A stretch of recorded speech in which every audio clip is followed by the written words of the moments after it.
Welcome to the C-Suite Mentor, the place where you will learn the tools, strategies, and mindset to scale your business sustainably and build a lasting legacy. I'm your host, Theresa Cantley.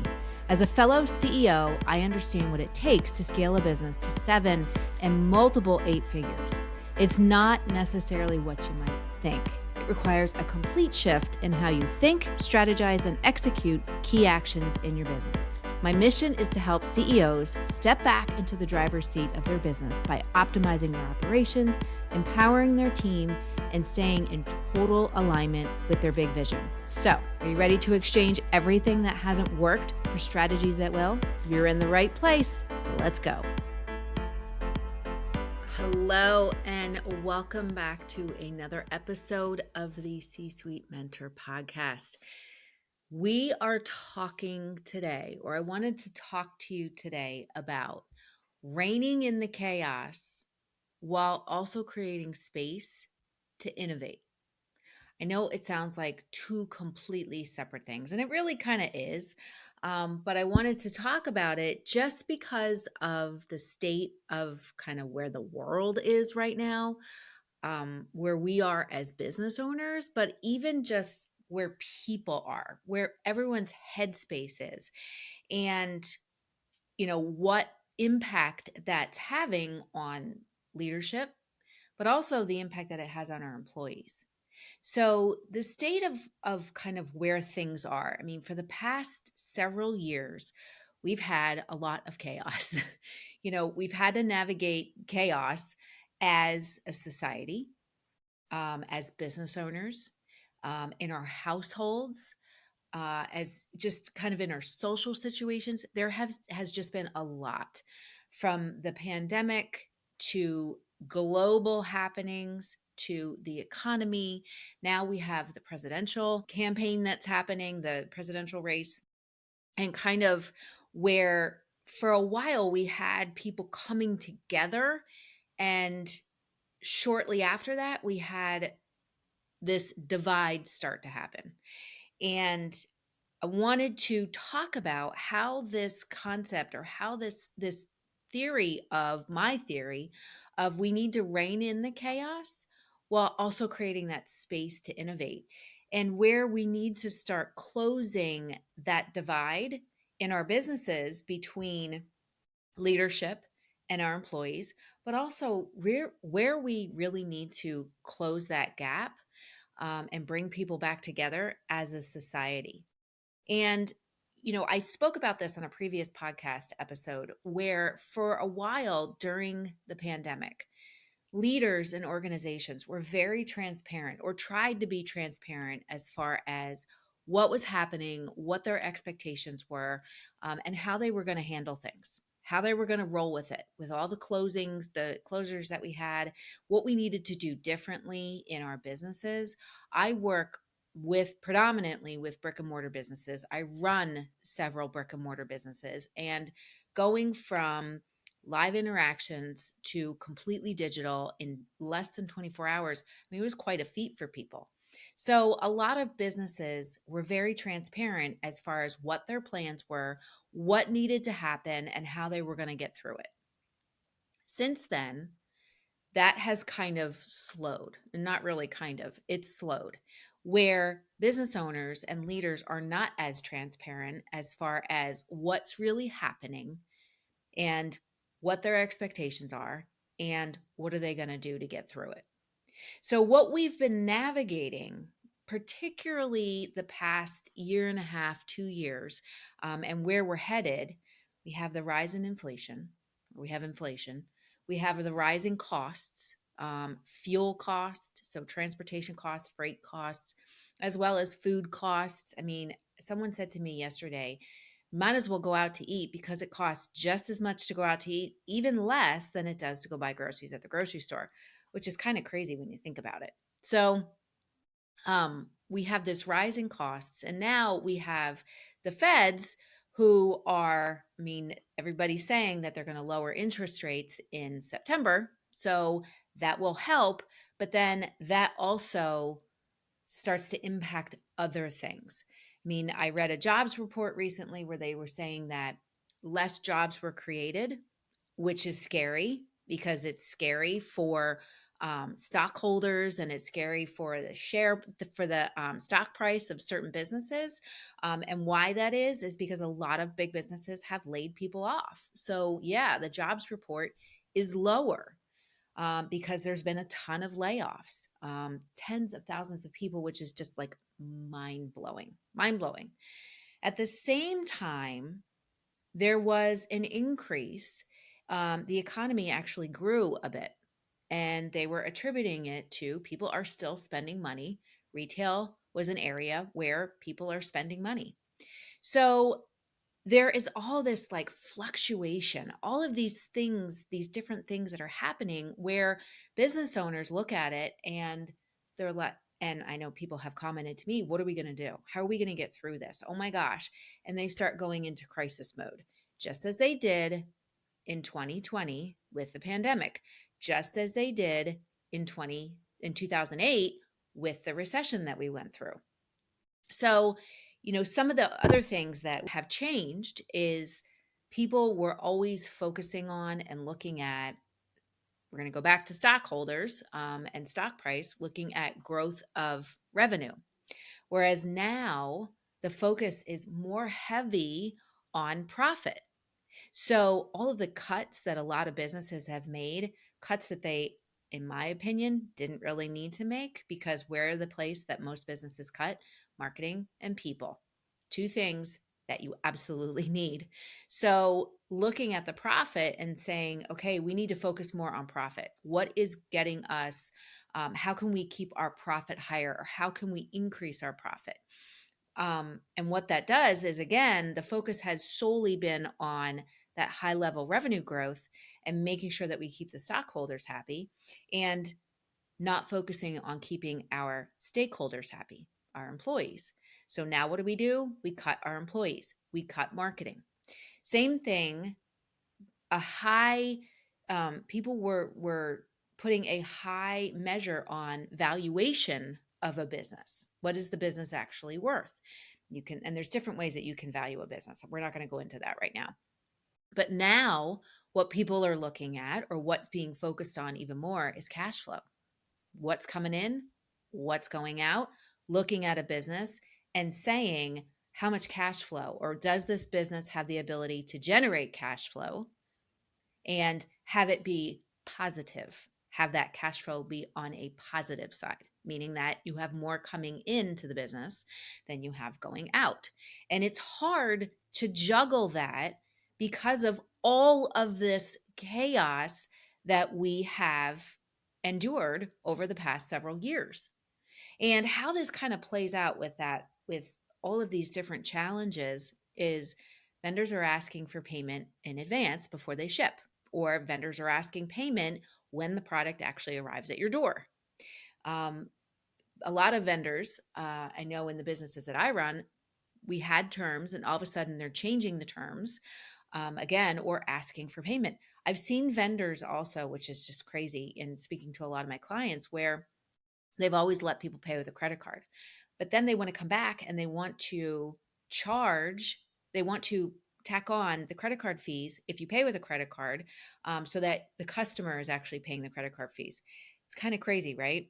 But what businesses are doing is they're trying to recoup a lot of that money that they're spending to improve cash flow, so their business, number one, can survive. They're not even thinking about thriving. But number two, so the business looks better. So if we take all of these things into account and we look at it, this is a historical thing that kind of society and our economy kind of goes through. I remember in 2008 going through the recession and working at a small business, small $90 million business, and having the conversations with the leadership there. Do we need to let people go, or what do we need to do different? Do we need to cut the marketing? What do we need to do different? And their answer was, we need to let people go. We need to cut marketing. We need to cut health insurance. We need to cut expenses, instead of looking at it and doing something different, thinking about it different. So again, I'm going to repeat, it's reining in the chaos. while also creating space to innovate, which we're going to dig into in a minute. So, again, if we look at the recession in 2008, I remember they wanted to cut expenses so much, and I said, let's think about this differently. And during that year, I started my first business in 2008. Number 1. Number 2, we launched a private label product line that ended up generating $2 million of revenue that we didn't have before, with low it was a high profit margin because there was low overhead. There weren't sales reps involved. It was something that there was somebody internal that was handling the orders. um, Again, reining in the chaos so that we can create space to innovate. So the way that people have looked at these things, even though there's been historical cycles, they go through like kind of like a 3-step thing. Number 1, people start to panic. The Great Depression, the recession of 2008. In 2016, a lot of the challenges that we went through as a society, and even 2020. So the first thing is that people start to panic. Oh my gosh, what are we going to do? What's going to happen? Then we start to deal with things, which is the second step. We start to say, okay, well, this is happening. These circumstances are happening. So we're just going to deal with it. Like, what is going to be our new norm? And then the third thing is, and this is where, if you're listening to this podcast, you need to make this choice with everything that we've been through and where we're headed as business owners, as an economy, and how you can get ahead. So this third step, this third place, is to learn from what's happening or stagnate. Most business owners, most people will stay in that place of comfort of, well, this is the new norm, so we're just going to do what we need to do to survive. I call that functioning in chaos mode, or functioning in trying to control everything, which doesn't work. And what ends up happening is we start to stagnate. I had a conversation with a client yesterday, and they were telling me about a business who on the outside was thriving. I mean, it's a restaurant chain, privately owned, have 4 different restaurants, thriving business in the area. Everybody is like, this is the place to go. This business shut down 3 of their businesses. 1 is left, and they don't think they're going to survive. Crazy, right? Probably based on my observation as a consultant, as somebody who has built many, many businesses, who has developed plans, growth plans. Oh my gosh, my brain. And helped people to kind of navigate all these things so that they could grow and scale. I'm looking at it and I'm saying, in that third piece, they're not learning from it and doing things differently. They've actually said, we're just going to give in to our circumstances and just operate or try and go back to what we were doing before, because it always worked back then. So let's do it now so we can get through this next phase. And that thinking is not going to work. And what happens is that it's almost like you're digging a hole, and you're digging and you're digging and you're panicking, and you just keep digging this hole, and you keep feeling stuck, and you keep letting those external circumstances dictate those next steps that you're going to take. And then you just decide you're going to lay in the hole and you're just going to say, okay, this is my environment now, so I'm just going to function in here. But what I want you to think of, if you've listened to this podcast to this point, I want you to think of, stop digging, get clear, and we're going to start to change direction. And that's where you're not going to be one of those people that's just going to stay in that place of comfort or stay in that place of the norm, and letting your circumstances dictate what you're doing. You're going to be one of those people that's going to rein in the chaos while creating space to innovate. And that's what we need to do. That is how you are going to be that small percentage of business owners and leaders that actually gets not just gets through this next phase and this next cycle of what we go through in life and what we've been through as a society, as an economy, you are going to be somebody who's going to be ahead of the game. You're going to be ahead of the game, and you're going to be able to build that stronger foundation in your business so that no matter what impact comes your way, you're going to be able to make some changes, maybe let go of things that, you know, are nice to haves, but you don't necessarily need to have them now. You are going to be the leader that tells your people it's time that we stand shoulder to shoulder. We do what we need to do to get through this period. Everybody is on board, because on the other side of this is going to be bonuses, and it's going to be great stuff. It's going to be great opportunity, and we are going to leave a larger indelible mark on the world, on our community, on the people that we work with. You're going to be that business owner and that leader if you do these things. If you learn how to rein in that chaos so that you can, while also creating space so that you can innovate. So, number one, stop digging. Number two, we're going to get clear. All right. Because clarity is power. Clarity comes from knowledge. All right. And number three, we're going to shift directions. So, the three pieces that we want to look at are our processes, our people, and our priorities. So, number one, the reason why I tell people to stop digging. The other day, I was working with a client of mine. It's actually one of the businesses that I run, and it was a leader in the business. And we were talking about how much time and energy we spend on navigating drama and how much it actually costs the business. And right now, we need to conserve all of our profit. We need to conserve our time, our energy, and our money so that we can build that profit. And when we are navigating drama, we end up, because if you think about it, they had a lot of drama going on, and it happens, right? Something that we don't need in our business. But when you're dealing with this, you have two people who are having an issue and you want to resolve that issue. But it ends up going through three managers who need to resolve this issue. If you look at the cost, the time that those three managers put into it, whatever their hourly rate is, multiply it. It took 3 hours to handle this situation.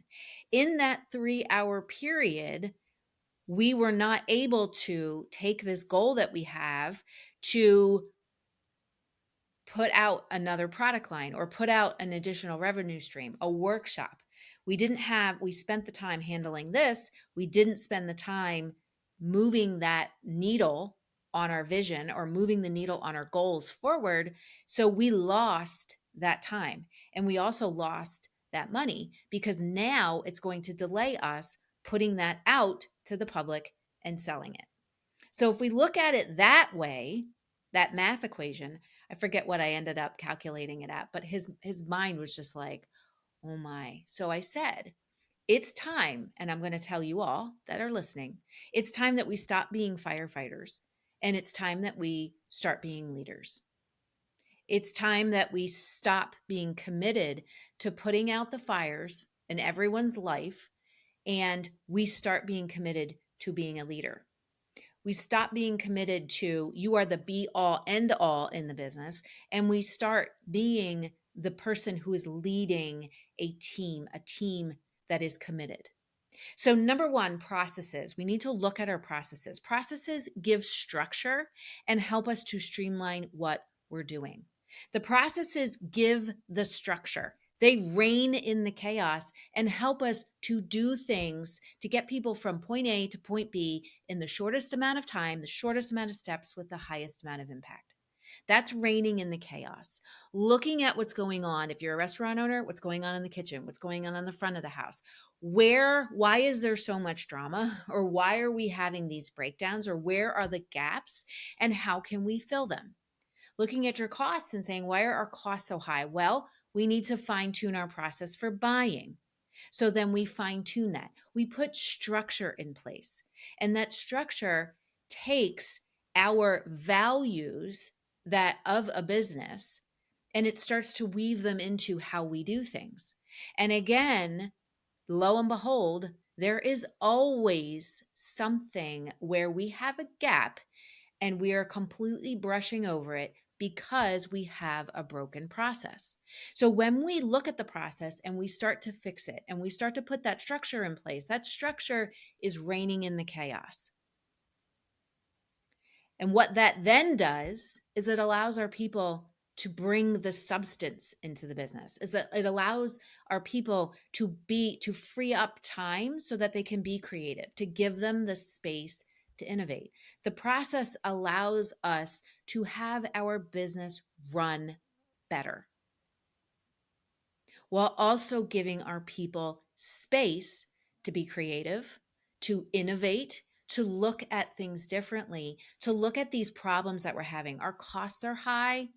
We're struggling to get everyone in sync, looking at getting that space so that we can look at things differently. We can shift our perspective. We can future cast and say, okay, this is kind of what people are predicting is going to happen. What can we do now to build a stronger foundation? We have no control over what's going to happen in the future, but what can we do now to rein in that chaos, to simplify things, to streamline so that we can give our people more space to breathe, more space to think differently, to be creative, to innovate, to look at a project and say, this isn't working. And why isn't it working? To look at projects and say, you know what? These don't really align with what we're doing. And I think we're doing too much. So this needs to come off of our plate. So that's number one. Number two is our people. Reigning in the chaos. Do we have people in the right roles? When you're looking at your process and you can look at the people who are actually executing it and implementing it, do we have people in the right roles? Is everyone carrying their weight? Is everyone, like, again, shoulder to shoulder? Just like a team, just like a football team, and driving the ball down the field. I am not a sports fan. I don't know anything about football, but I had a mentor who, if you look at the ball behind me, if you're watching this on video, who was a professional football player in the NFL, and he used to use all these terms. So I'm throwing it in there. But like I said, I am not a football fan. Anyway, everybody's standing shoulder to shoulder and functioning as a team, looking at the roles and saying, do we have the wrong person in the wrong role? And do they really align with what it is that we're trying to achieve here? If the answer is no, well, it's up to us as leaders to say, what role would fit this person better? Or if they truly are someone who is just not pulling their weight and they are not the right fit, making the decision and having the hard conversation to say, this just isn't right for us. And having that courage to say, okay, if this isn't right, we need to part ways. And then taking the time to fill that role with the right person. The wrong people, and I've talked about it extensively, the wrong people in the wrong roles, and it creeps in very quietly, that level of toxic, that level of discouragement. We got to nip that right away. And now is the time to do that. We don't have to be jerks about it, and I highly encourage you not to, but we need to be good leaders. And you can't be a good leader, you can't be an aware leader if you're the be all end all and you're in the weeds with everybody else. We can't look at it from that high level and that new level of thinking that we need to have. We can't look at that if we're mired down, if we're fighting fires all day and we're mired down in all of the junk that happens. So making sure that we have the right people in place, again, reining in the chaos, but then also empowering them to be creative, to think differently, to shift their perspective based on, all right, clarity, getting clear. Where do we want to go? Where do we see gaps? Where do we see problems? And how can we fill them? How can we get super scrappy? How can we be a scrappy McScrapperson, as I used to call him, and do things, get our visibility out there to our customers so we can bring more people through our door, and not spend like this crazy amount of money, maybe like you used to, on all kinds of ads and all kinds of stuff that really didn't bring in the return on investment that you're looking for. Now is the time to start looking at that stuff differently and getting that clarity. Third thing, last thing, priorities.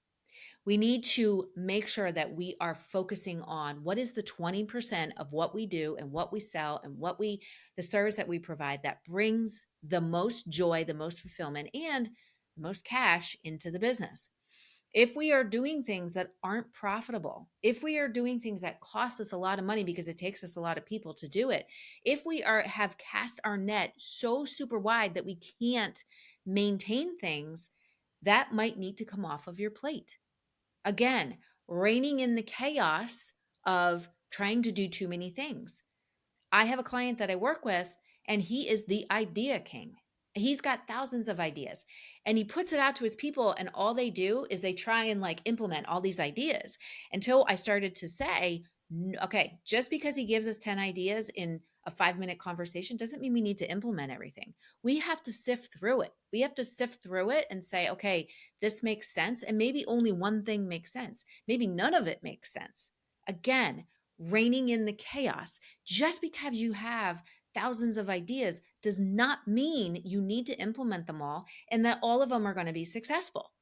That's where you need to check your ego. That's where you need to say, I need to move from a place of purpose.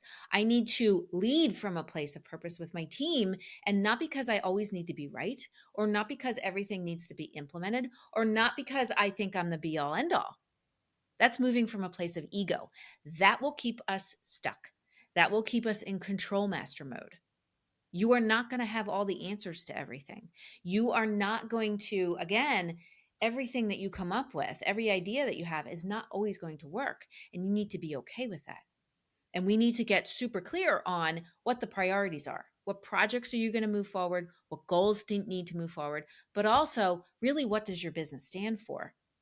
And are you trying to implement too many things? Because when we try and implement too many ideas, when we have too many things going on, that costs us a lot of money. And a lot of business owners don't see that. Why? Because they don't look at their employees and say, how much am I asking them to do?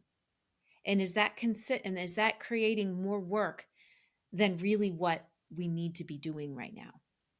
So looking at it and saying, all right, what are the processes we need to put in place? Reining in the chaos so that we can have more space to be innovative, to look at the problems that we have going on, to find the gaps and to fill them. Having the right people in place. How can we put the right people in the right roles and align them with the vision of our business? How can we even communicate in a much more profound way, a deeper way, so that everybody understands where we are, what we're doing, where we're going? You need to let go of stagnating. You need to learn from things so that you can do things differently and take those challenges and obstacles that are coming your way and turn them into opportunities and a path towards your success. So the last one is priorities, making sure that we're focusing on the things that are most important in our business. If you've never read The One Thing, you need to read it. It's a great, great book. Great book, really helping to focus on 10x is easier than 2x. Another great book. how to really focus on what's important, what you do the best, and go super deep on it and kind of let all the noise go.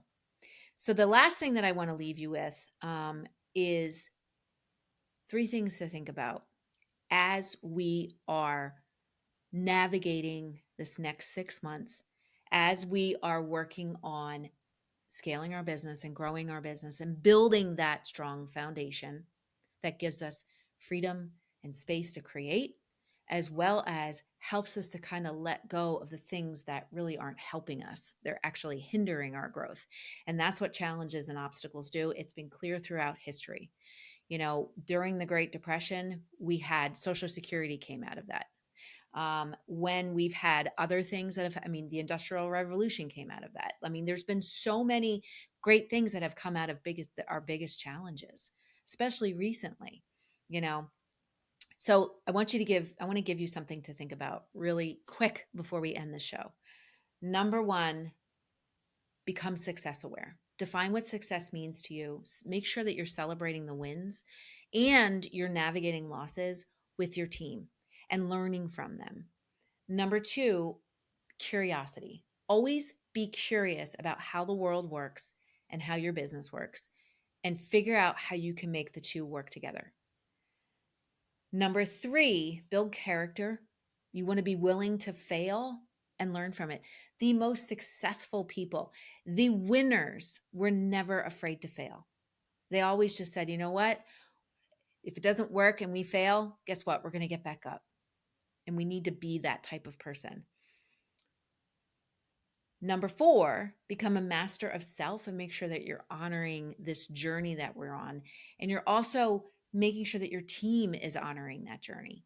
We want to make sure that we don't need to be a cheerleader, but what we need to do is make sure that we are inspiring greatness in everyone. And then the last one, heart always. We always want to have our heart. We want to lead with our heart. We want to make sure that we can be empathetic and strategic at the same time, because it comes down to reining in the chaos to give us the space to innovate. So I hope that this episode helped you. That is from my framework that I teach in my signature leadership coaching program. If you are interested in it, make sure that you go to theresacantley.com/virtual coffee, book a call with me, and let's talk about it. It's where I help you become a more aware leader, and so that you can navigate anything that comes your way. All right, have a great rest of your day, and I will see you soon. Hey there, thank you so much for listening. If you found value on this show, please follow the podcast so you never, ever miss an episode. And I would love, love, love if you would leave a review on Apple Podcasts or Spotify for me. Even better, share the show with a fellow business owner ready to step fully into their CEO leadership role. Because right now, more than ever, the world really needs next level leaders. And by the way, did you know you can text me all your questions and get real-time feedback? You absolutely can. Just text the word CEO to me at 610-215-2838 to get connected. One last goodie for you before I go. If you're ready to scale your business and have a co-creator working right by your side, my C-Suite Mentor Program may be perfect for you and your possible new second in command. Just visit thecsuitementor.com to get started.